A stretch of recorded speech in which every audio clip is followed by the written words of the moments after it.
Hello, everybody. Hello, Sal. Sal, thank you very much for meeting with me today and also for being willing to, at the last minute ish, change the topic that we're talking about. I'm still very looking forward to the topics that we had kicked around for talking about last time, which were specifically some of the things, this is over email, but some of the things that you want to hold my feet to the fire for. I actually spent a bunch of time preparing for that to have a really good conversation about that. We kicked around some emails. And then this interesting thing happened on Reddit that I really want to get your thoughts on and, I don't know, talk to anybody who's, or express to anybody who's watching us. But first, you specifically asked my permission if you could eat on camera right now. I just wanted to say, like, I said yes to this, and you wanted to show us what you have. What do you have? This is eggs with monk fruit and ketchup. And this is ham that I cut myself from a store-bought ham. I didn't Okay. cut it from the pig. I'm sorry. Okay. Okay. And it even has a pork rind on it. Oh, I love the taste of pork rind. and it's soft. It's not like the chicharron. It's so hard on the mouth. So now, I and I'm have, sharing this a little bit. Go ahead. yeah. Can I ask you, no, say that, because then I have a question about monk fruit to ask you. Um, I'm so grateful I'm studying I was a student of engineering and physics for like 2/3 of my professional academic life. 1/3 was biology. And um, I'm so glad, and we're going to talk a little bit of biology related stuff today, but I really think it's good to learn biology so you could help manage your health. And this is really counterintuitive. I lost a lot of weight not even trying by eating ham and eggs. And there is a book out, Eat Fat to Lose Fat. And so that relates to monk fruit. Eat fat to lose fat will work for some people, not everyone. Eat fat to lose fat will work for some people if they substantially reduce their intake of table sugar and high fructose corn syrup, which you find in sodas. And I love sodas. And I found this. I made my own substitute with seltzer water, flavoring, and stevia. And then the monk fruit I have 3 sweeteners: allulose, monk fruit, and stevia. I sprinkled some monk fruit on my scrambled eggs, which you can make delicious desserts with it. And allulose has the best taste, but it's a powerful laxative, so you want to use it kind of sparingly. So what happened to me? Why am I talking about this? I was pre-diabetic. The doc said, "Look, you're not serious. You're just barely pre-diabetic. Just change your diet. You'll be fine. Get some exercise," which I'm happy to report. Over the Thanksgiving holiday, I walked 22.4 miles. I'd like to try to do a 40-mile day once in my life. I've never done it. So that exercise and diet change, I ended up losing an enormous amount of weight. I'm almost at the weight I was when I was in my 20s. And actually, I started to develop a 6-pack spontaneously. Ah, I mean, I had actually been doing sit-ups, but you couldn't see the muscles and the toning. yeah. When I lost all the visceral fat, I'm just like, wow, what happened to my body? And a lot of this was due to reducing table sugar intake and high fructose corn syrup. And that's why I'm showing off this, because I used to drink 5 of these cans of caffeine-free Coke a day. 5. And now I can drink this with stevia and a MIO flavoring, guilt-free, drink 5 of them a day, and I am slim and trim, and like I look better now my body shape is in better tone than it was when I was in my 20s, Huh. even when I was a runner back then. So that's one way I've decided to be teaching biology in a more neutral way to people of different persuasions, which is kind of the topic. So you asked about monk fruit. No, thank you very much. I'm on the Wikipedia page for monk fruit right now. I had monk fruit for the first time this holiday season, actually, for Christmas. Um, I don't know. I don't know that I like it yet. But I wasn't sure of what the actual chemical is that is the sugar substitute there. So I'm seeing it's this big sort of wrangly long sugar-ish looking molecule with a bunch of different rings around it and some dangly things coming off the sides that look conspicuously. Yeah, the whole thing kind of looks like a monosaccharide on steroids together. Okay, cool, cool. I've just been learning about the evolutionary science and the chemistry of various sugars and how those work for the classes that I teach. I find it interesting. Okay, let's dive into this thing. I decided to take, a couple weeks ago, I decided to take all of the stuff that I've been thinking about from our conversations and from my other interactions on the subreddit that we're both members of, r/debate evolution, and to throw them together into what I saw sort of as like a, I don't know, one way that I'm thinking about it is a list of best practices for how people from the pro-evolution side, the quote-unquote evolutionist side, we can talk about that debated word if we want, how we should engage in these conversations if what we want to do is what we say that we want to do, which is to win, which is to actually convince people. And I pulled them all together into a multi-page document, which is it okay actually if I just like run through this really Oh, quickly? please, because it gives me a chance to finish my breakfast. Two birds with one stone, that's fantastic. Let me do this, and I think that, well, I hope that this will be visible. I will put into the notes from this document, or the notes from this video, links to this document specifically, which will be updated as time goes by, and so people can take a look at this for themselves. But I kick around, I think it's five or six big ideas. The first one is guarantee safety. The second is to cultivate relationships, which I'm doing more with you than with anybody else right now. Third is to build impure coalitions, then find shared purpose, spark curiosity. That's the biggest one here, and then create excitement. Is that it? Oh, sorry. And then to tell the origin story of young Earth creationism.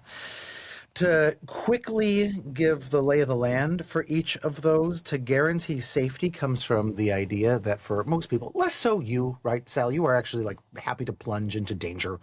But most people are not willing to be a member of a subreddit that, I don't know, where a large percentage of people hates their guts and says really, mean, makes personal attacks on people. I am actually much more close to a normie persuasion on this. I don't like it when people do that to me. And I'm aware of how many people will avoid the conversation entirely unless you can guarantee safety for them.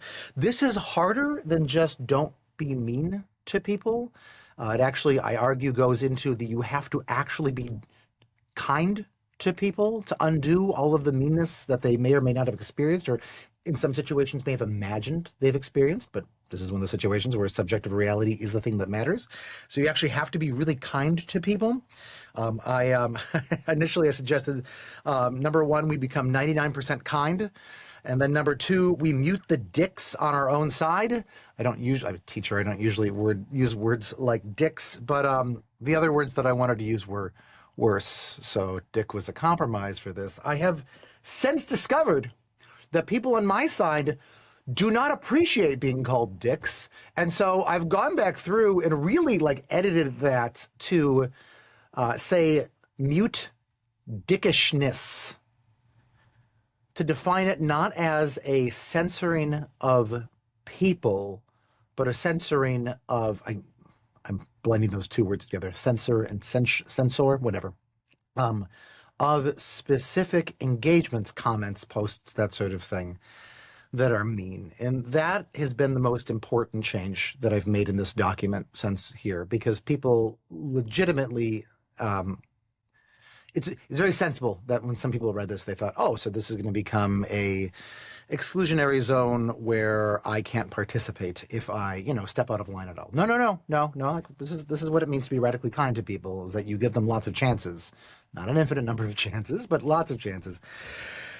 But you have a high bar to what you consider acceptable engagement for this. The cultivating relationships points out that you need, if you want to take something, if you want to help people change their minds, what you need to do is you need to become friends with them, because people are willing to accept from friends things that they are not willing to accept from anybody else, which is, I don't know, one of the reasons, Sal, that I appreciate these conversations so much. The building impure coalitions is the idea that people in any community, whenever we're at war with another community, people from that community are they're unlikely to just trust the facts that are cited by anybody in the opposite community. And so one thing that really helps is to be able to cite people who are part of the community, of the folk that you're talking to, who are saying the things that you are trying to say to them. So that's what I'm going for here with the building pure coalitions. Finding shared purpose is something that I think that maybe you and I have just sort of done implicitly, and that we don't need to do explicitly, but I think it would be really helpful to have this as an explicit thing. The way that I'm thinking about this right now is that kind of the umbrella purpose that lots of people of goodwill can do it, can work on together, is this general idea that it's not just that dialogue is breaking down. Maybe that was a complaint of the 2000s or the 1990s or something like that, but actually like shared reality is breaking down, and that there are more and more people are entombed. They are entombing themselves like lungfish in the muck in their own sort of splinter realities. And with the advent of AI, it seems easier than ever to just to flood the zone with false facts. And people, I don't know, I am beginning to worry that there is any possible way at all of reaching people who are in like different worldviews. Which is terrifying to me, because I want people in different worldviews to be able to reach me and help me out when I'm not seeing things properly, when I'm not connecting with reality. So this is sort of how I'm approaching this nowadays, as the purpose of doing these conversations. This is a test run to try to figure out what a method might be to help that anybody in any community can use to argue with, in order to help people in other communities see reality better. Left unstated in all of this, which really should be stated, is that the only tools that work to convince other people are the ones that can then be turned perfectly easily on yourself. That these methods, when you practice them, are really they're both sided. I help you make your points, you help me make my points. Together, we come out better, more clearly understanding what is going on in each other's minds with this, and we make ourselves more amenable to be convinced. Sparking curiosity as a teacher is like the one that I do all day long and that I love. In here, I argue that people should not, it is much less useful to do what I see a lot of people on my side doing. When I see them doing things like getting into like really complex arguments about, I don't know, the nature of what we mean when we say information or things like that, or genetics or whatever. Because I don't have any intuitions about, what genes are, maybe a few at this point, or what information is, or what order is, or whatever. Instead, I have intuitions about obvious physical things in the world. And so I suggest that we focus on asking people really simple questions that highlight parts of their worldview, parts of their paradigm, parts of their model that don't make sense with one another. This is very different than saying, here's all these facts around here, and you need to accept these things, right? Which is what I see a lot of people on my side doing. Instead, to say, hey, you say you believe X and you say you believe Y, or You see X and you see Y in the real world, but these things don't seem to make sense together. At least they don't make sense in your model. How do you reconcile that? Simple questions about things that could be obvious are really good for sparking curiosity. They stick around in people's minds. I give a whole bunch of them in here. These are almost all really famous things here. And then the final one, second to final one, is a second to final. It's a fun phrase. It's to create excitement. These are those, what's the word? Contests that I've run. Well, the first one had exactly 0 people actually sign up for it. If somebody would have made a YouTube short that said, my dog is the best evidence for a young Earth, and they would have put the proper tag in there, I would have been honor bound to send them $100. I would have done it. Anyway, I'm doing a new one this month, January. Let's see if anybody does it. But it's to give to share their model that explains the geologic call, which is something that you and I have talked about before. So I'll give $100 to the best one. To everyone who's listening to this, make $100, please. Please make me give you $100. I mean, I'll give it to the best one. So, but only one person does it. I'll give it to them. I'm suggesting ways of doing this on a bigger scale, more of them, more often, better advertised, obviously, with a bigger prize we can crowdsource for. And then the final one is tell the origin story of young Earth creationists. And this is actually something that I feel like creationists do to really good effect and in some legitimate ways. They'll tell the story of the origin of evolutionary theory, which you could point to Darwin or before or whatever. And they'll talk about kind of how that developed. And, you know, you'll hear young Earth creationists talk about social Darwinism way the heck more than I feel like anyone should talk about social Darwinism. But it's not improper to talk about social Darwinism. It's a legitimate thing to talk about, and it's something that people on my side have to fess up to and make our peace with, right? Like, we should embrace our demons and have to deal with the skeletons in our closets. And I feel like the creationist side is doing a very good job of that, sometimes too much of a job of that. But I feel like, yeah, actually, the same thing should be done by people on my side, putting out some really interesting things about the origins of young Earth creationism. That's probably the least, I put that last because however interesting it is, it's the least important thing for all of this. Okay.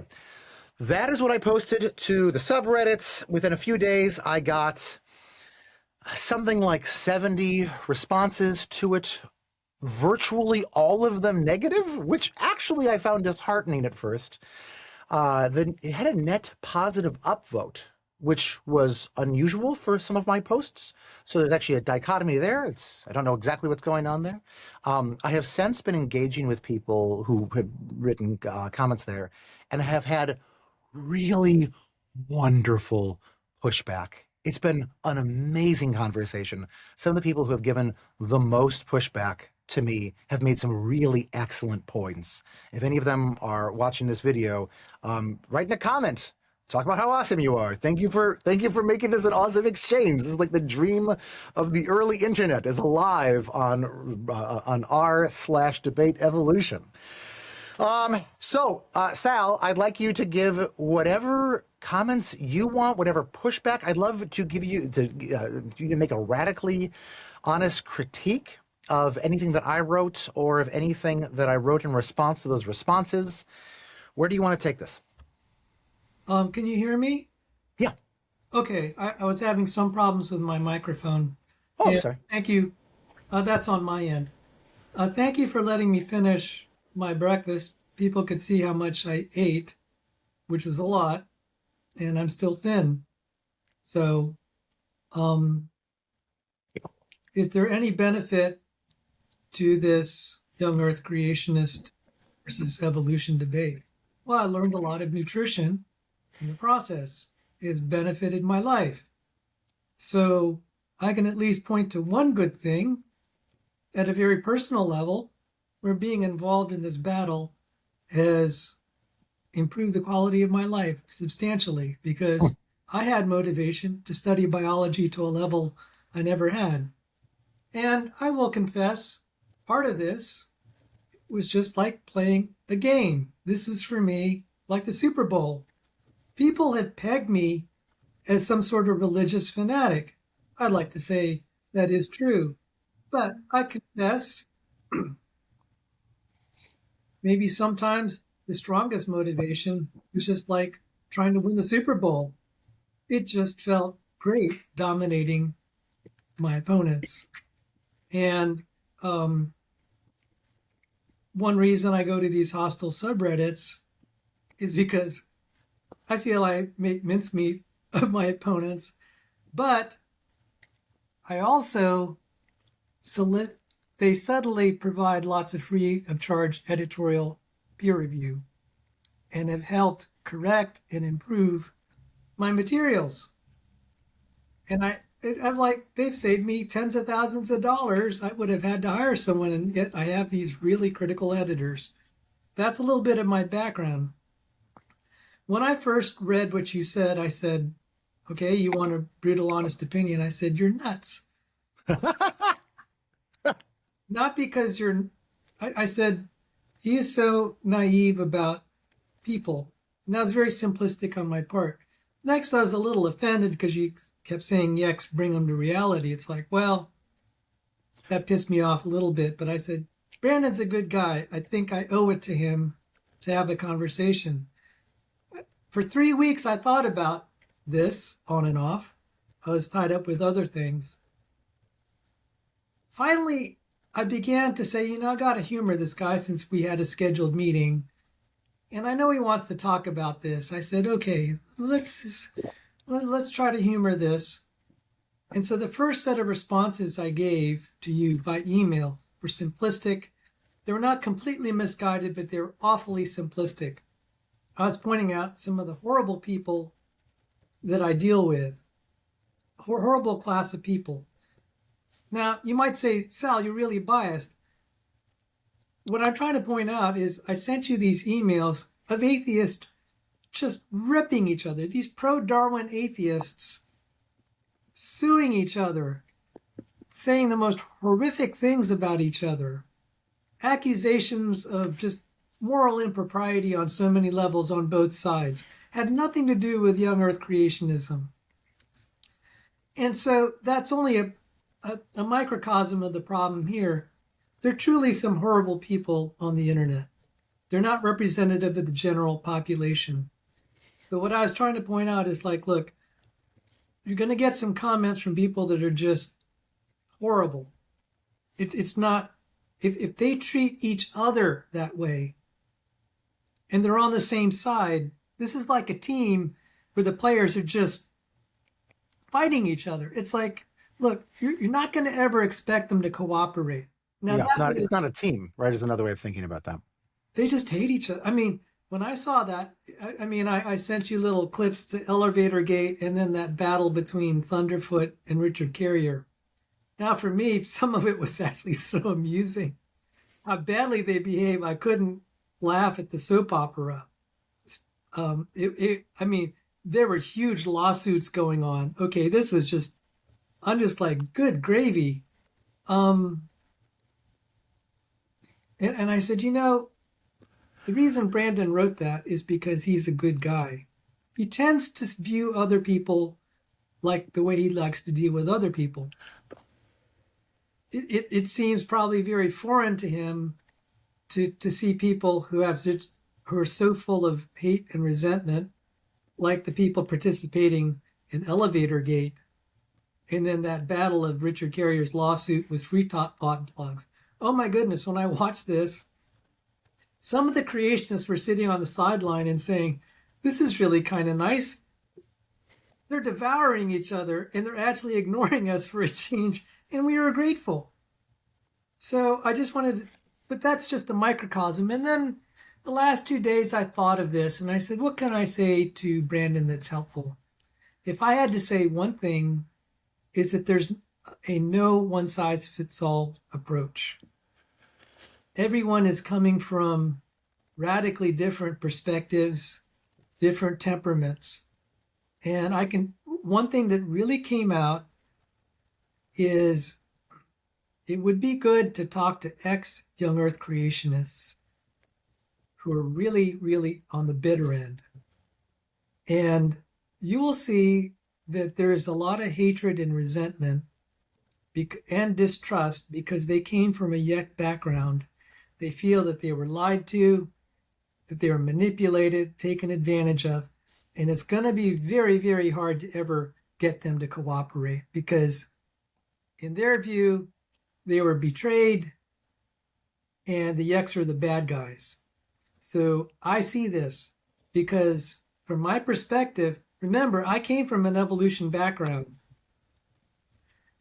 I deal with ex-young Earth creationists who hate my guts. And you see them. And I'm like, yeah, I'm not even going to try to reason with them. They distrust me. They have an axe to grind, and they feel they're on a mission. So I'm just like, well, look, if you look at it from that perspective, and given that I was an evolutionist and they're former young Earth creationists, we flip sides. There's going to be a battle there. I'm going to be a little bit more nicer, but some of these guys are extremely bitter. I encourage you maybe to talk to Ancient Downfall, or he's on Reddit. He's an ex-pastor, and wow, he's so bitter. And I'm just like, yeah, I totally see it, because the people that had been most hostile to me are not the guys that were raised up as evolutionists. It's the ex-creationists. And so when you talk about all this cooperation and persuasion, it's like, look, I don't think they're going to, from that vantage point, I don't think, given that they look at me as the bad guy, it's going to be very hard to overturn that, even though everything you may have outlined is reasonable if you're teaching students. But from their perspective, they have kind of like a moral commitment to fight me and people like me. And I think when you take that into account, it's like, okay, maybe that document you wrote might be applicable to a different demographic. And ironically, because I am in the ID community where there are young Earth creationists, old Earth creationists, some form of theistic evolutionists like Michael Behe, we don't even need a document like that. When I go to Discovery Institute events, there's hardly any bickering between us, hardly. I see a lot of young Earth creationists with theistic Darwinists, well, not theistic Darwinists, theistic evolutionists like Michael Behe. People call Michael Behe a creationist. Depends on your label, how you define it. But we could be in the same room. We've never had problems where we're at each other's throats. And all the time I've been there, it's like an unspoken thing. It's like, we're not going to fight over young Earth creationism. Partly because we have a common foe, okay? It's as simple as that. But your document, what it describes, I've actually seen it put into practice, is that, because I saw you one time say, well, can't we just make Yeks into old Earth creationists? I said, well, I've actually seen that play out. That's the intelligent design movement. You put the Yeks with people like Michael Behe, they cooperate. They don't fight, they exchange ideas, and they value each other. John Sanford, who is a young Earth creationist, he related to me, and I think I could share this publicly because it's in court testimony. He was an atheist, an evolutionist, and then he became a Christian, was a theistic evolutionist for a while, read Michael Behe, became an intelligent design advocate, became an old Earth creationist. Then after about a 10-year time frame from becoming a Christian, he went from atheist to creationist. So there is an example of where there's exchange. I also know a few people who were young Earth creationists who became old Earth creationists, but never became atheists or full-up evolutionists. And the number is small. I wish I could put you in touch with them, but they're very private people. They do exist. They're rare. What does happen, I met a gentleman at a Dallas conference. He was a young earth creationist. He became a petroleum engineer. He said, all that stuff in young earth creationism, I don't believe it anymore because I do petroleum geology. I dig up fossils all the time. You would get along well with him, by the way, I think. I, I got along well with him because we were at the Dallas conference of the Discovery Institute and James Tour was speaking. And he was just gushing over James Tour. So it does happen. But for some of those who go all the way and leave Christianity, leave young earth creationism, oh my goodness. Some of them are quiet, but the ones that you will find on the internet are extremely bitter, and they feel like they're going to go on a moral rampage to fight. There are atheists who've always been evolutionists that are not quite so bitter, but they may still fight us. So I think that's a long way of saying there's no one size fits all, and there's a lot to learn in how to deal with some demographics, and some I actually don't think you'll ever persuade. For those bitter young earth creationists, I've never seen in 20 years, 25 years of doing this, I've never seen one flip after he has left young earth creationism, became an embittered evolutionist. He never started to be nice afterward. Maybe one, Glenn Morton. So that's what I have to say. I wonder if there's a selection effect here, because I feel like, and I haven't specifically asked this, but I feel like I have a number of friends who are progressive Christians who grew up somewhere in the evangelical fundamentalist binary or spectrum and were default young earth creationists, so maybe were enthusiastic young earth creationists, and then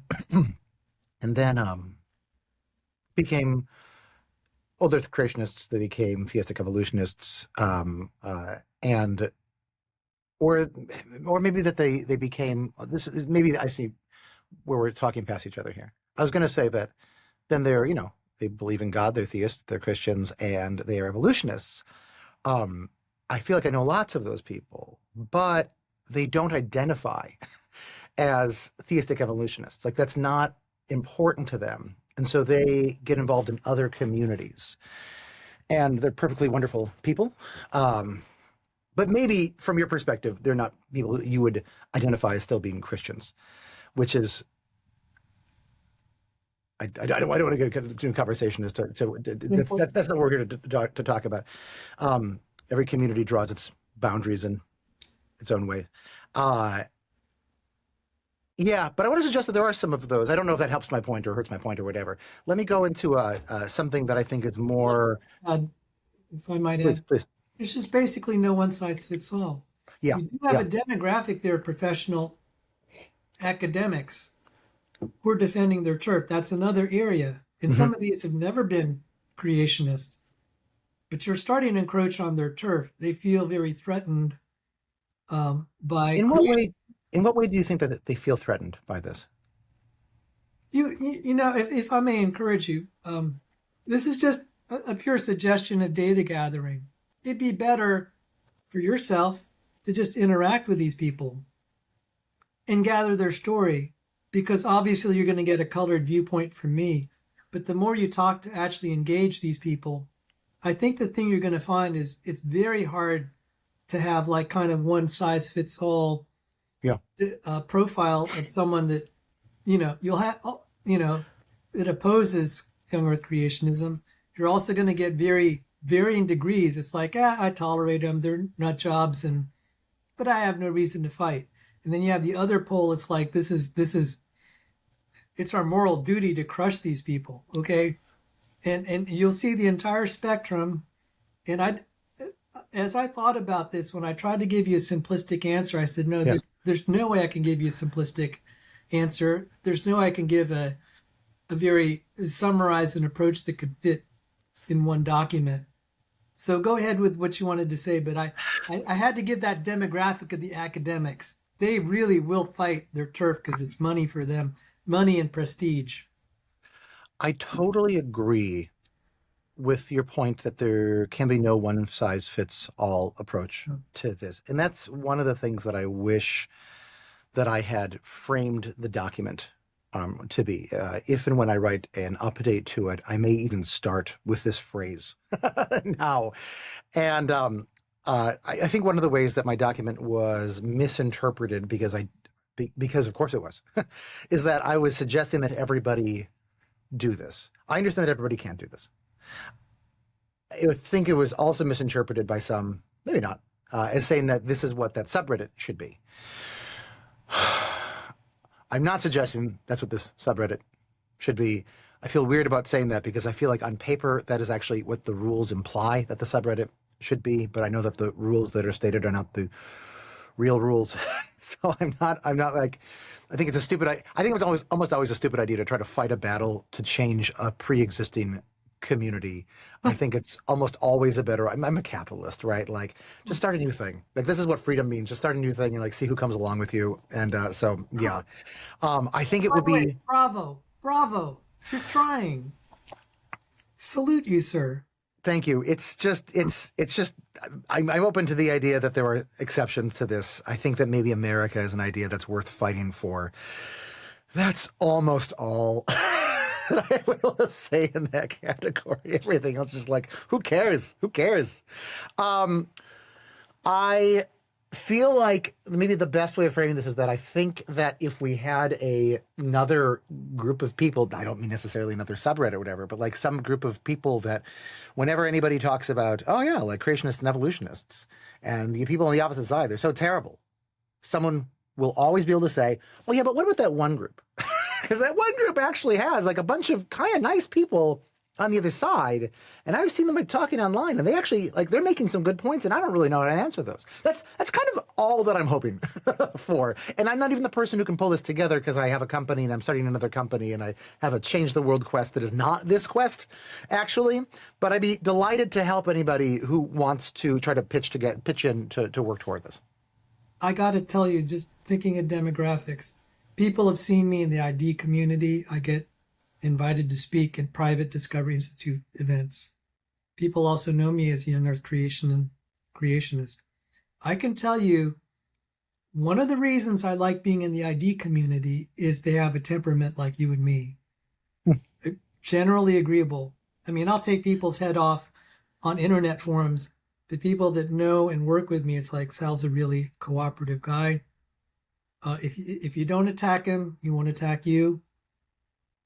But if you attack him, he might be pretty nasty. Okay. But anyway, in the ID community, you will almost never see any bickering and heated exchanges. In the Young Earth community, like at Creationist Conference, you should visit them. You've mentioned this before, how fighty they get. People turning red and screaming at each other. Because remember, I told you about the geologists. Where you have the atheists screaming at each other. Oh, yeah. Fighting. Okay, in the Young Earth community, you see a lot of that really nastiness amongst each other. I said, it's scary. In the ID community, they're all very collegial, cooperative. It's like you're a Young Earth creationist, I'm an Old Earth creationist, or I believe in common descent. You get treated as equals. I cannot explain why, okay? I mean, here, let me take a shot at this because I feel like there's something I don't like about that. And I wanted to float this by you. My sense is the way that you said before, right? Like with the ID community, the community is defined a certain way where there's a certain there's a certain enemy and everyone is actually putting on their Sunday best, putting on their game face and they're working together. They're leaving all the fights in the locker room in order to go do this, what they see as a bigger thing. And that's wonderful. This is human nature used in a really good way. I mean, I have my disagreements with the goals of the ID community, but like it is used in a textbook, useful way of doing that. What I fear is that there is an intellectual dishonesty. No, it's not. Dishonesty is too strong. Like this intellectual, not laziness, sleepiness, that there is like these. What I want Sal, is that during like during the spaces between the main talks at an ID conference, I want people to be really putting hard questions to each other of like, wait.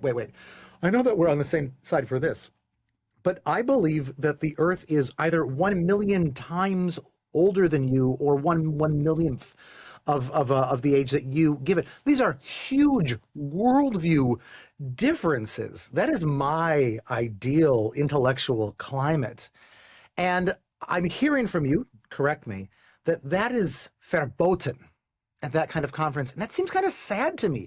I want to hold together both the ideals of like a collegial kindness, but also of a we will ask each other the hard questions of each of how Yeah. and focus on where we disagree, like you and I do. Yeah. Well, I'll tell you what has happened. Okay, just to give you again perspective, because I've been in this for 25 years. What holds the ID community is a lot of these people have suffered professional sanctions. Their careers are threatened. Their diplomas are threatened.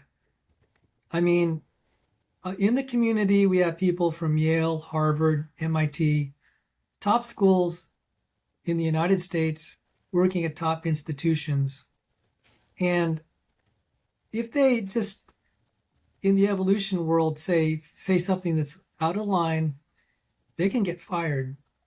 And so I'm just trying to set the stage here. Mm-hmm. People are fighting for their career and for their ability to express their conscience. That's exactly why the young earth, old earth kind of takes a back seat, because it's like, well, look at the institutional persecution that's threatening our livelihood. This is actually very practical, as far as putting bacon on the table for your family. Whether you're a young earther or an old earther, it doesn't mean that much in terms of their profession. So people that know me know that I know a lot of these people personally who had their careers threatened. They were professors. They were senior professors, and their careers and reputations were being damaged.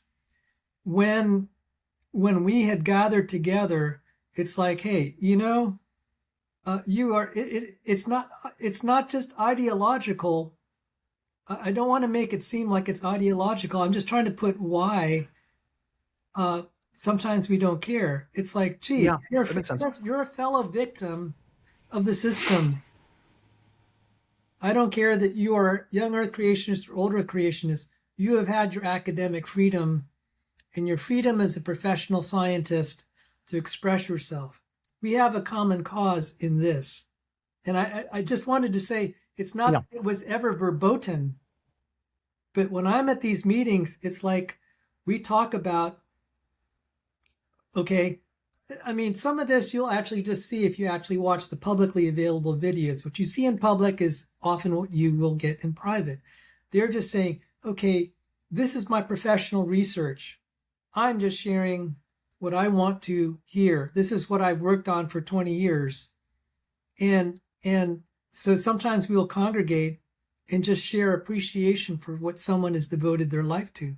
The topic generally doesn't come up. There is always a little friction there, but there's a feeling like, there's a term, shared trauma. People bond under shared trauma. A lot of us congregate together because there is shared trauma. You could see this. Grief knits two hearts in closer bonds than happiness ever can. Can you say that again? I like that. It's a quote from Queen Elizabeth. The recently deceased Queen Elizabeth made this a famous quote, but it came from some poet or another.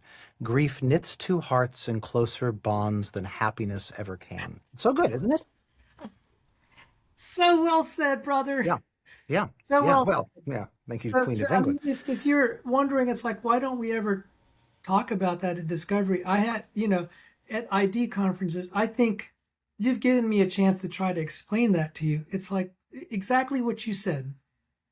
I mean, Carolyn Crocker, she was with me in the 2005 April 28th cover story of in Nature, the prestigious scientific journal Nature. She doesn't have an opinion about young Earth creationism. She thinks it's probably wrong, and she was asking me, what do you think? We had one conversation about that. But what weighed on my heart heavily was that she was forced out of George Mason University under some pretty sketchy circumstances. That has affected me deeply the rest of my life. Even though she's not a young Earth creationist, to my knowledge, I don't know she's ever changed her mind. That just outweighed everything. It's like I felt the crime was committed against her that took priority over everything else. And when I go to these ID meetings, among ID people who are professionals in science, that is the sentiment. So I'm sorry to opine on this, but it's... No, I really appreciate this because I feel like I understand this much better now. When I was, I can't say that I was ever in the academy, but I have a master's degree from the University of Washington in education, and educational theory. And people who are watching this probably are aware of the fact that not only is the academy really tilted politically in a certain direction, but that faculties of education and colleges of education, even beyond the faculties, are really usually tilted politically in a certain direction. And political here doesn't just mean like, who are you voting for? It means, what is your opinion on every single topic? Social issue. Yeah. Sorry, say again? Social issue. Yeah. We're a certain kind of issue. Yeah. Yeah, a certain kind of social justice progressivism really was incubated in that wing of the academy before it went to the rest of the academy, before it went to the American left, which used to be much, I don't know, in some ways it's still kind of diverse, but blah, blah, blah. I don't need to rehash all the culture wars, but I only bring this up to say that I'm a boring political, cultural moderate, the sort that everybody can agree to hate. I have no interesting views on anything about this, but it meant that I was totally out of, I don't just want to say out of my comfort zone. I was a hated figure. Anybody with views like mine, very boring, very milquetoast views, was held up for opprobrium routinely in classes. And I had to take my heart in my hands whenever I responded to any question in class or voiced any comment about anything whatsoever. And in conversations in the hallways, in conversations in closed offices, would have to be really careful. I had once a professor say you're a conservative, you should, this is fine. You should be happy with that. And I don't, in some ways I'm conservative, in some ways I'm a extreme progressive, I'm in the boring middle. But my initial reaction was to look at the door and to see if the door was open or closed or not. Just don't call me that. Don't call me that out loud in this building. That will put a target on my back. And I also found that because I had this experience with a couple people in the department, a couple other people who, we kind of sought each other out and figured out I don't think you're totally going along with this ideology either. We understood that we were sort of in this shared boat with one another, and I would put up with so much from them, so much of crap from them. And even now I'm thinking more of people who were experiencing this online, but who are in education, even people who I ordinarily have almost nothing in common with. People on the far, far rights. I would find myself, as strange bedfellows with, and I would attack them. Not attack, right? We would have these really wonderful debates and whatever too. But friendship-wise, I was happy to put up with almost anything because we had this shared experience of that. So yeah, I can understand what you're saying rings very true for me. It feels like the one big motivator of a lot of things. When you feel like you're being shot at from above and from all around, the few people that you can find, you are going to latch onto. See, this is amazing. See, I had no idea I was even going to bring that up in our conversation until you started asking me, why don't you guys? And I really started running through my head. It's very interesting to really dig down into why people are, because you'll get kind of a surface narrative that's probably not accurate. But if you're actually in there, you actually start to see it. And if you've experienced it yourself. So if I could totally see an outsider. It's like, well, why are people, in the ID community, how come they're not fighting each other? And it's like, it's really funny. For the longest time, it was like this was a big conspiracy theory. They're trying to create a theocracy. There was this book, Creationism's Trojan Horse, by philosopher Barbara Forrest, and some biologist was her co-author. And they're saying this is a plot funded by the right thing, the Amundsens. Yeah, creationism's Trojan Horse. They created this huge narrative like there was some conspiracy to overtake academia. It was funny. The wedge, the subtitle is The Wedge of Intelligent Design. Okay, yeah, yes, I've heard this, the wedge strategy. Strategy. Actually, there's probably some truth to that was a fundraising strategy, but among the researchers themselves, I've never yet once talked to them and said, "Hey, Sal, we're trying to we're going to try to install a theocracy in the land. And this is why we have to promote ID. Do you understand that?" I never got pulled aside from that. Never. What I had seen was more cases like Carolyn Crocker or Guillermo Gonzalez or Robert Marx, persecuted in academia, and so many other. Oh, the worst one was Richard Sternberg. He is, I still consider him an evolutionary biologist, but he criticized Darwin, and that led to a congressional investigation. That was huge. So again, that was that big tent. Here is someone who's kind of really on your side. He ended up being supported by so many young Earth creationists in the ID movement.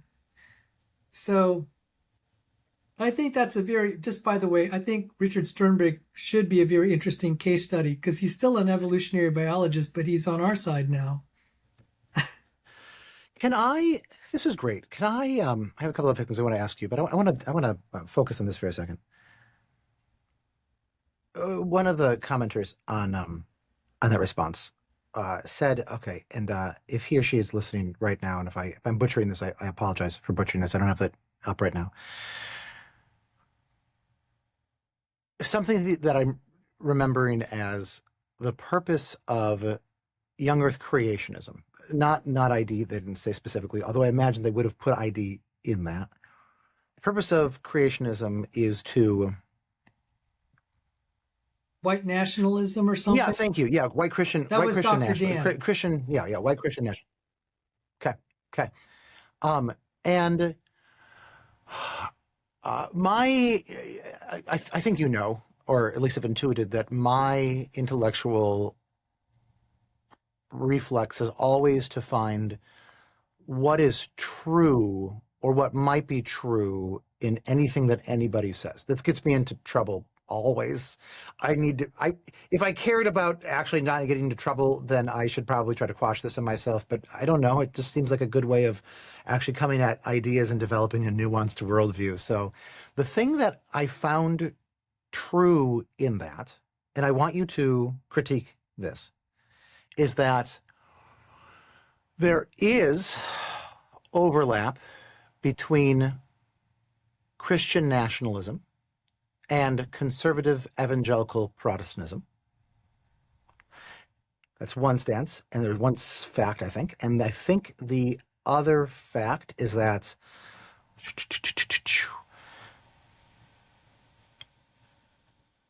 there is a push from conservative Protestant evangelical and fundamentalist Christianity to use the creationist evolutionist issue as a way of engaging in the culture wars and to win. So if we say that there's overlap between this one nationalist political movement and the religion, and there's overlap between the religion and the creationist issue, then it seems like, there's going to be overlap between A and C, not necessarily logically, but likely to be. And in my experience, I will say, that. So isn't there some truth there that things like young Earth creationism and intelligent design are being intended by some people to as ways of pursuing their political goals?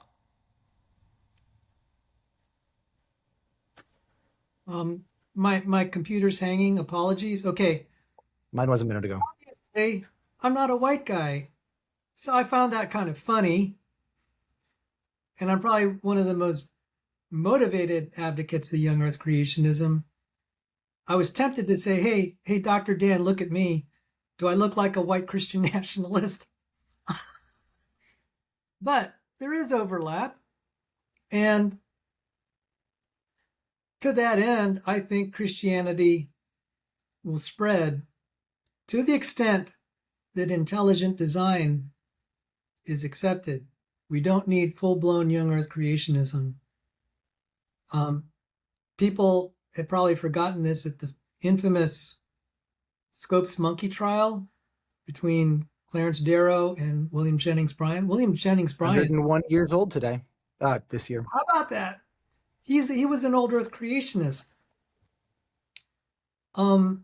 So I wouldn't say young earth creationism. I would say intelligent design will be used by people who believe in God, because intelligent design suggests there's intelligent design, and most people will attribute that to God.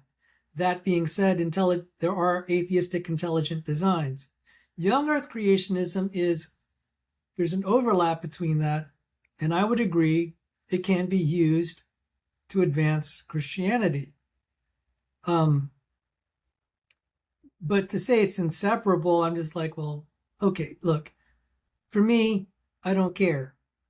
And like I said, I kind of laughed at that. It's like it's inseparable from white Christian nationalism. I mean, look at me. I'm not white. I mean, Dr. Dan, that was I was the one who commented that, and I was just like, oh goodness, and then their pictures, their videos of me with Change Tan, who was from communist China. She's a young earth creationist. I mean, where did that come from? If I'm remembering this correctly right now, and I have a hard time sometimes with Reddit because there's just so many names and I don't have faces to put those names to, of keeping people distinguished. But this isn't me disagreeing with what you're saying, but I'm also remembering, if I'm remembering this correctly, that it was Dan's response, his really long response, that was one of the best pieces of criticism that I got from that. And I really enjoyed digging into that and writing a response to that. I hope he's written back at this point now too. Here's where I can agree with you, I think, most enthusiastically. And that is that whatever the origins of an intellectual idea, it's always important to be able to separate that idea from those origins. That doesn't mean that we must only separate the idea from the origins, but it's important. Part and parcel of the intellectual life is actually being able to separate these things. This is, I think, also true when we talk about evolution. There's a cottage industry of people who want to show how racist Charles Darwin was. There's a counter cottage industry of people who want to show how anti-racist Charles Darwin was. Both of these seem to be true. Mature, progressive for his time, atavistic, throwback from our time. But it doesn't matter for the truth of evolution. We can prescind that if we care to. Yeah, we can talk more about this, but I don't want to. Because it'll spiral off and become a whole conversation, and I don't know. I prefer to talk with you about what is true and what's not true. Is it okay if I go? Sorry, is there anything that you want to, any way that you want to reply to that? I have a quote here from John Stuart Mill that echoes some of what Sure. you've said. I like Mill. I wanted to share it. This is on liberty. I'm quoting him now.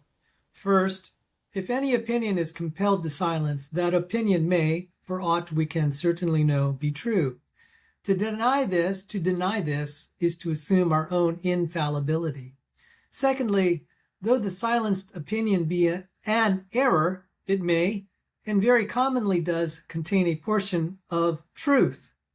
And since the general or prevailing opinion on any subject is rarely or never the whole truth, it is only by the collision of adverse opinions that the remainder of the truth has any chance of being supplied.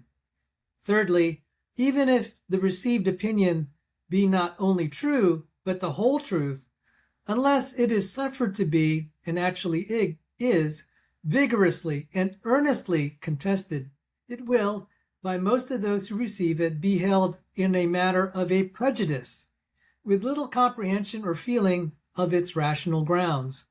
And not only this, but fourthly, the meaning of the doctrine itself will be in danger of being lost or enfeebled and deprived of its vital effect on the character and conduct, the dogma becoming a mere formal profession, inefficacious for good, but cumbering the ground and preventing the growth of any real and heartfelt conviction from reason or personal experience.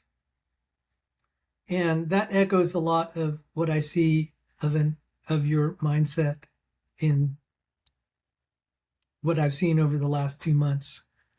I Yeah. was about to say, I'm always honored to be compared to J.S. Mill, but I think this is actually the first time that anybody's done it. But I am very much right now honored to be compared to J.S. Mill.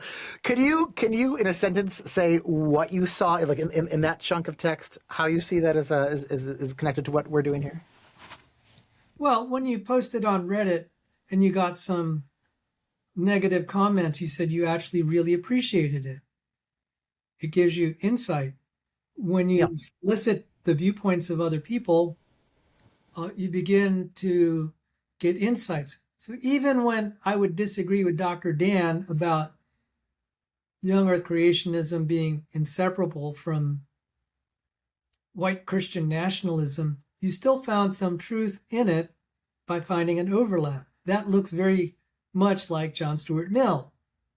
And thank you. it's like, well, that's, and I've said Christians will use intelligent design, varieties of creationism, even young earth creationism, to advance Christianity, which will have a side effect on the political and cultural sphere. And so I'm not disagreeing with that. But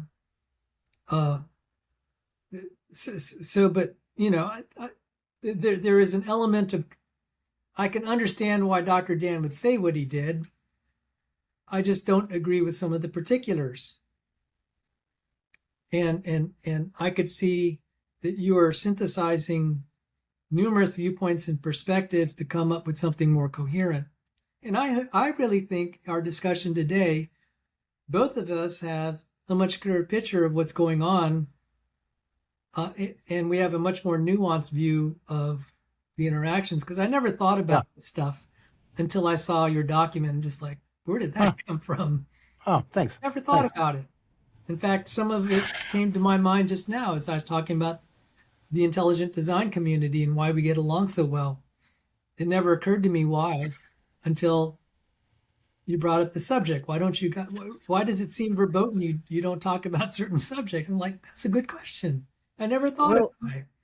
What I really want to do is now turn what we've been saying on the final one of the points in that document, which is where I suggest what is actually the opposite of what I've been recommending. I've been recommending that we separate the question of the truth or untruth of an idea from the story from which it came. And yet, point 7 of my little thingy is to say we should get good at telling the story of the actual origins of young earth creationism.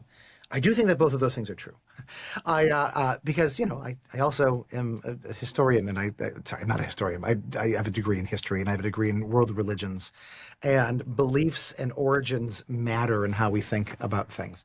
So I want to actually focus on that, but in the time that since we only have like 15 minutes remaining, I would feel terrible if I didn't get your thoughts on something that's much, much, much more important. So maybe we can table the origin question, the origin questions, to another time. Not the next conversation. The next conversation I want to make about the things that you wanted to talk about last time. But I want to go to the thing that pissed you off about the document, which is that I was uncritically saying we want to help young Earth creationists see reality, apprehend the true story of the world. Now, I want to defend myself on that first by saying that, and this was not something that I made clear in that document, stupidly, that was a document that was written for my fellow evolutionists, who don't usually like to be called evolutionists, but that's a different conversation for another time. And I feel like I need to, for that community, express, given the amount of negativity that I got on that document, which was a very conciliatory document, I think it's maybe apparent why I needed to frame it at all like it is a battle strategy for how to beat the other side. Now, I'm not being disingenuous when I say that.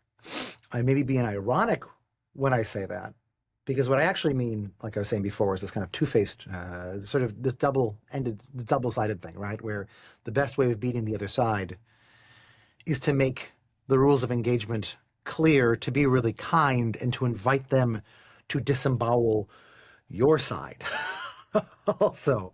But I want to ask you, how could I write this up? Or either how could I share this document in the young Earth creationist community, or write up a parallel document that does the same thing in an honest way? Because I feel like I could write up the parallel document.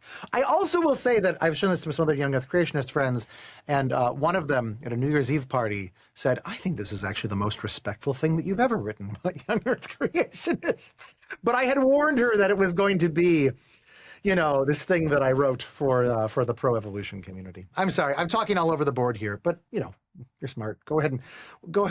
How do you want to react to this? Well, okay. So for people like me who've hung out with people like Marcos Eberlin and John Sanford and Joe DeWeese, that sounded extremely presumptuous, because it's very offensive that you're saying we're not in touch with reality, mm-hmm. when these are professional scientists. Mm-hmm. I mean, John Sanford, who was an evolutionist, his inventions in the Smithsonian National Museum mm-hmm. of History, he's a Cornell research professor. To say he's out of touch with reality, that looks very biased. Mm-hmm. And I've worked with him. He has a very similar temperament to me as far as these matters. So that was basically what was very off-putting. Thank you. Because if you say that to someone who's way more senior than you in science's pecking order, it's not going to fly. And even people who are junior to you will say, well, look, who is Brandon to say that about people like Marcos Eberlin, who's one of the most famous chemists on the planet, and he's a young Earth creationist. It's just not, it's going to sound wrong, and it's utterly I would say it's generally unnecessary. The other thing is people who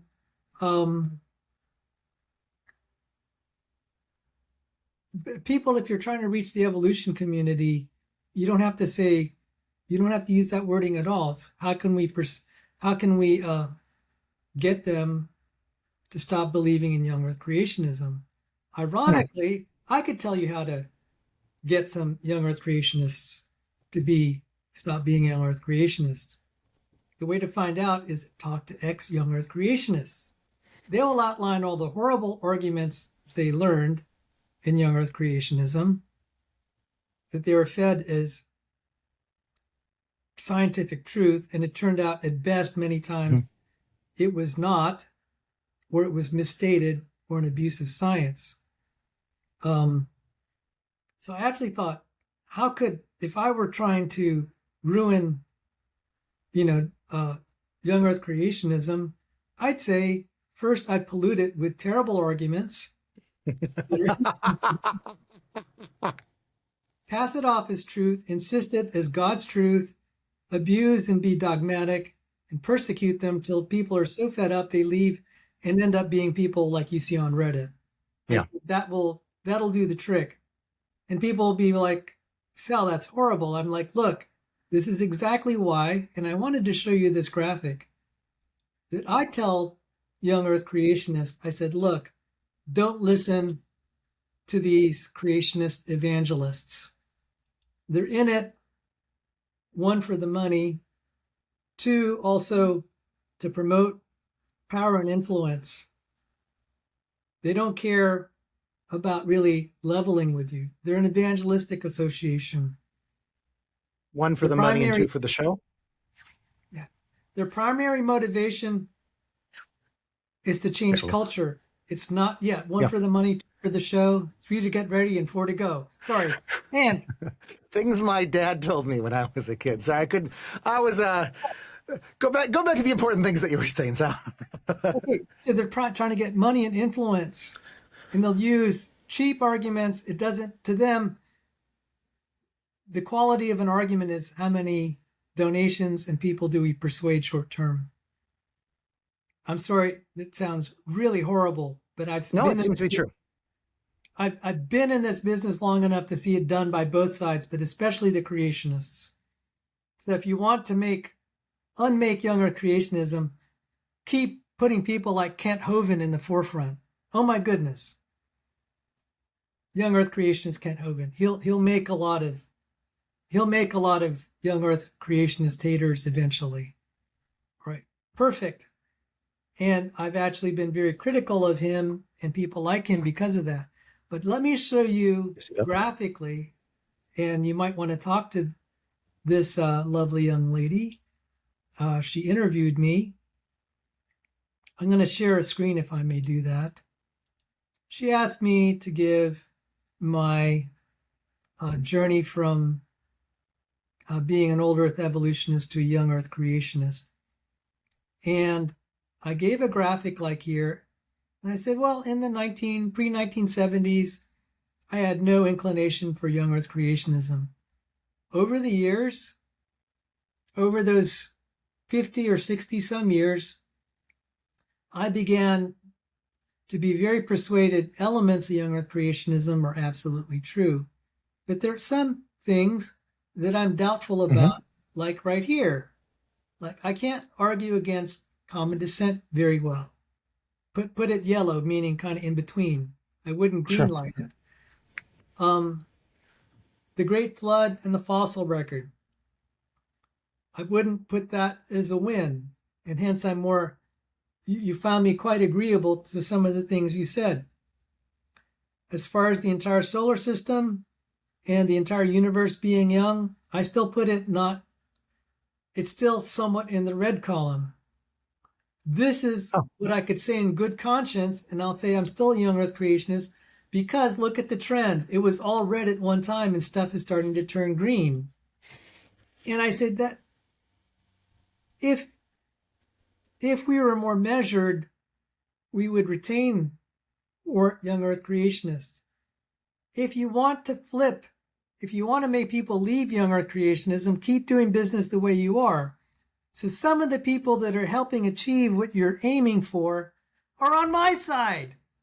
And I want to Yes, this is my whole point about I'm sorry. Okay, no, you're saying something different. Yeah. I was going to go to the impure coalitions, but no, you're saying the Kent Hovinds. My actual friends are the Kent Hovinds. Oh my goodness, they will flip. They've done more damage to young Earth creationism than the evolutionists in certain areas. They have humiliated my side so badly that it affects my credibility when I try to speak. And I'm like, okay. So I was almost laughing when you were trying to say, how can we get them to change their mind? I was just like, look, just make more young Earth creationists like Kent Hovind, and you're going to win the battle. Yeah. Here, let me go back to the reality thing. I there's a couple of really interesting things in this. I agree with you that for my fellow evolutionists, I could frame this as how can we stop young Earth creationists from being young Earth creationists? There's two, there's one problem with that, and that is that seems like it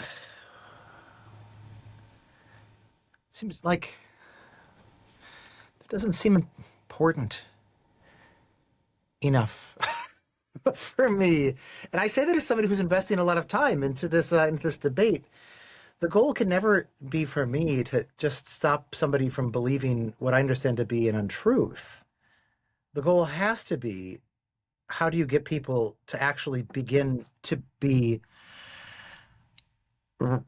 rational in general, to want to overturn their own beliefs to get at the deeper reality, to be hungry to see truth and to be better at more skilled at seeing truth.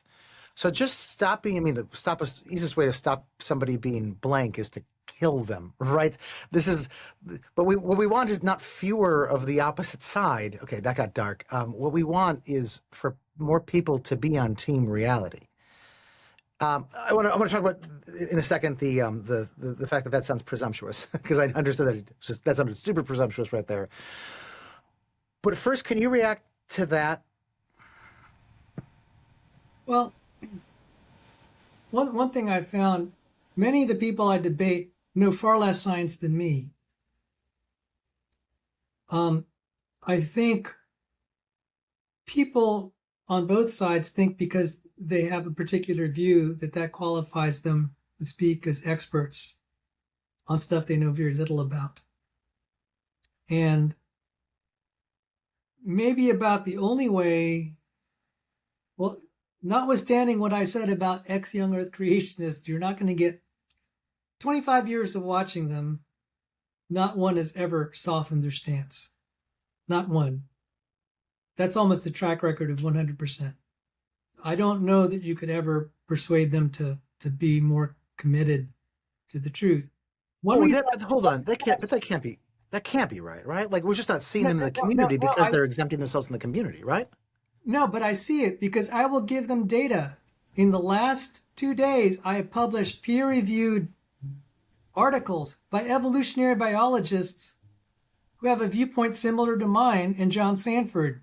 And they're just saying I'm quote mining and I don't know what I'm talking about. And like, dude. Oh, I'm sorry. I misunderstood you a second ago. I was saying that you've never seen any young Earth creationists change side. You're saying that you've never... Ex-young Earth creationists. Oh, I see. Okay. That they've ever softened their stance. And they keep coming to me and approaching me like I have no biology background, which I happen to have. I mean, I've been studying and publishing and writing in biology and researching for the last maybe 15 years. And I'm just like, you guys you don't know hardly anything about basic genetics, population genetics, and you're trying to lecture me. And so I see this attitude. So I'm just saying, for some people, it's a lost cause. But one thing that can be agreed to, what you were saying, is how do you get people to start chasing after the truth?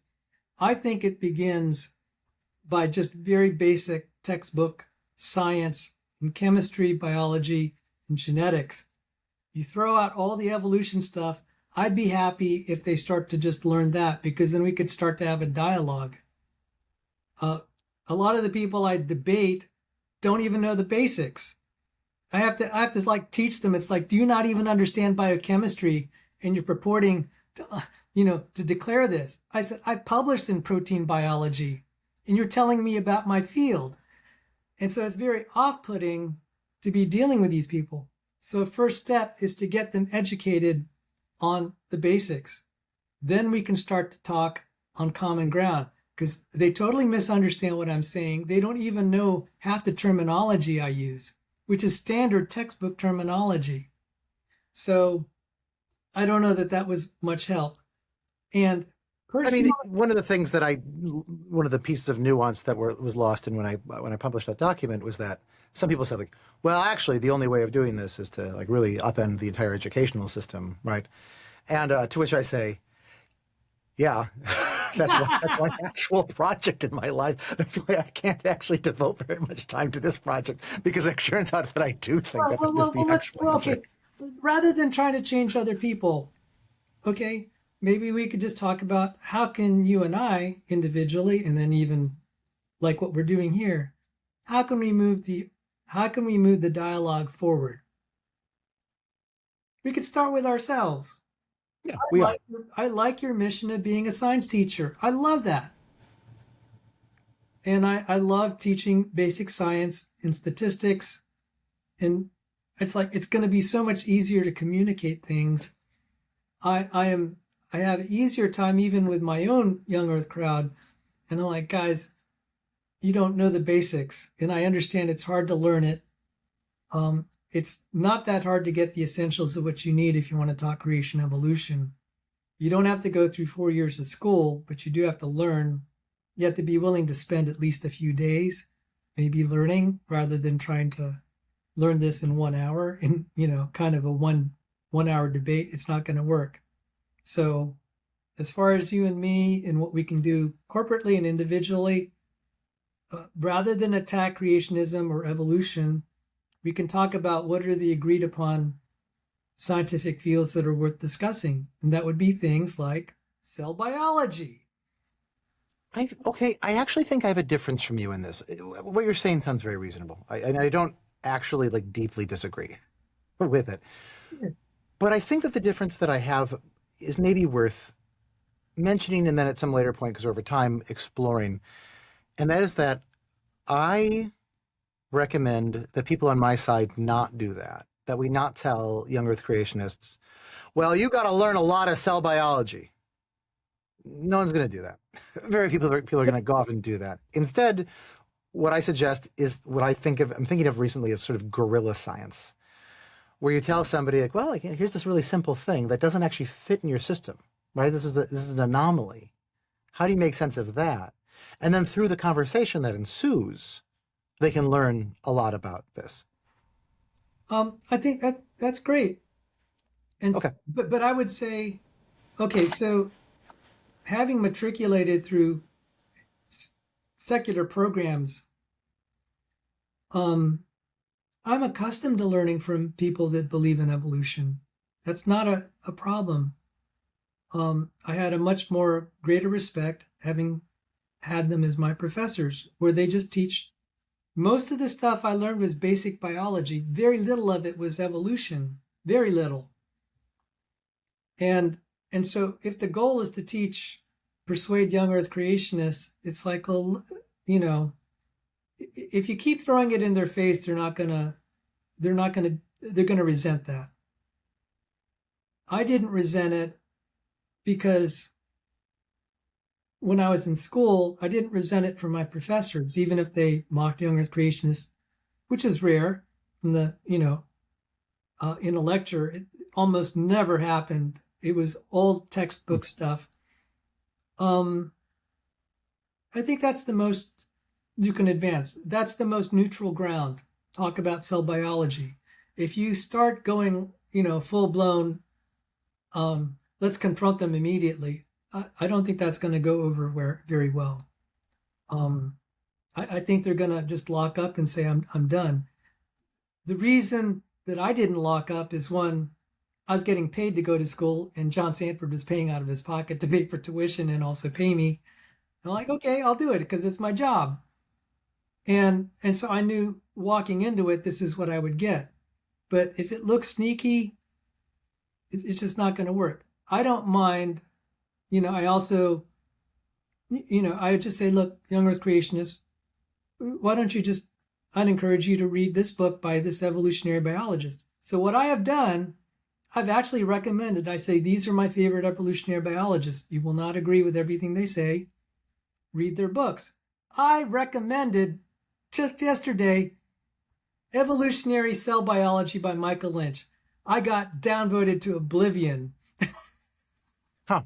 Huh. I got Yeah. to a I'm not great surprised. I can't say I'm surprised. deal. Here, can I? I, Because okay, so I will help you in this. If you said, Sal, tell me what resources you would absolutely recommend young Earth creationists read. I'm happy to do that. And I'll say, look, you don't have to agree with everything, but I think, we can talk about it, but I'd encourage you to read this. I think that's about the best we could do. I will I'm so help. much more optimistic than that. I'm so much more optimistic than that. Yes. Okay. Okay.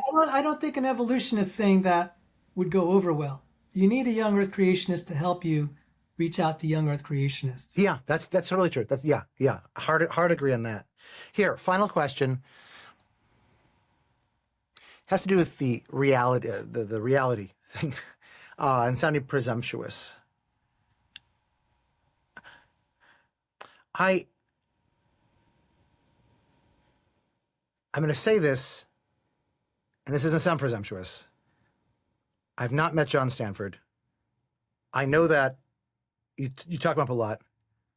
I would bet everything that I've ever earned that he is desperately wrong about some issue that has nothing to do with religion or science. Everybody is desperately wrong with at least some issue. It's not presumptuous. I have challenged him both publicly and personally on some of the science. Just so you know. Sure. I am desperately wrong about lots of things. I am very confident. I understand that what you are saying is not that I'm wrong about that, but that my way of saying that, way of putting it the way that I did is off-putting to people. And I think we can both agree that I don't want to be off-putting to people. So that really is the question. I'll tell you how to circumvent that. You let me advocate for you. Great. Advocate for me. Great. Go ahead. Advocate for me. Seriously, if I say, look, we disagree, but I think what he has to say should be valued. You get an endorsement from a young Earth creationist, they'll be more likely to listen to you. I've been using you as like an endorsement for me. Let me. You said that really wonderful thing about me after our first or second recorded conversation. It was afterwards, but you let me quote it, and I've been using that. You've seen me, I think, use that in emails to people before. You just said like you'd never felt. I don't have the quote. Wait, hold on. I actually literally made a shortcut to it on my computer. He described our conversation as magnanimous and generous, saying that I gave him a chance. This is in quotes here. Chance to articulate his, with brackets there, views cogently, and adding, I've never been treated so wonderfully by anyone on the other side. So I've been using that. I hope you've known that. I asked you if I could use that, so this is consensual. I feel okay with this right now. How could you be pushing for me more? That just sounds like the dickiest question that I could ask. But you are the person who's bringing this idea up. How can I let you advocate more for me? Well, through things like what we're doing here, this was a very fruitful conversation. I began to figure out some things even in the conversation that I didn't even realize, especially that thing about how come in the intelligent design community there's not. Yeah, I feel like that's a real gem that's come out of this. This is great. Yeah. So this is one. I will point out there's an historical precedence for this. If you look at the relationship between Bill Dembski, who's an ID proponent, and Michael Ruse, who was an ID opponent, very cordial relationship. They recommended each other's books. It was amazing. Likewise, to some extent, Bill Dembski versus Michael Shermer, who's an atheist evolutionist. Very cordial relationship. They endorsed each other's work. I met Michael Shermer personally. Great guy. Really? That's cool. So it's not I'm a pretty big fan. So this it's not like what we're saying has no precedence. It's happened. And then there was the even more famous one was Will Provine, professor of biology, evolutionist, hardened atheist, and Phil Johnson, the founder of the modern ID movement. Yeah. So if you look at this, there is a very interesting dynamic. What ended up happening, though, is those cordial relationships ended up generating the ID movement. It didn't help the evolution side. Tell me about that. Yeah. Sorry, tell me. This should be worrisome for me. Yes, it should be. The Shermer one didn't. I can't speak for that. Johnson and Will Provine, that really helped the ID movement. It put it on the map. So people that might have been thinking Will Provine is going to silence someone who doesn't even have a formal background in biology, and Phil Johnson, who was just, he was a law professor, that broke open the ID movement. That was I don't know, I could see why one side, in particular the evolution side, may not want to have a dialogue. This is important for me. I don't like it, and it's important. One of the criticisms that I have gotten from this is that I'm platforming you specifically in the young Earth creationist movement in general. I will say that right now, those concerns, I can't make sense of how those concerns are actually. They don't seem grounded in fact at all. But I need to be open to the fact that I am an idiot and I don't know what I'm doing. To me, it seems like when, between a quarter and a half of America believes a thing, I don't know how I don't think the word platforming really makes that much sense in that conversation. Maybe if I were some illustrious scientist who was having conversations with a young Earth creationist and I was not providing pushback. Okay, maybe that could be a thing.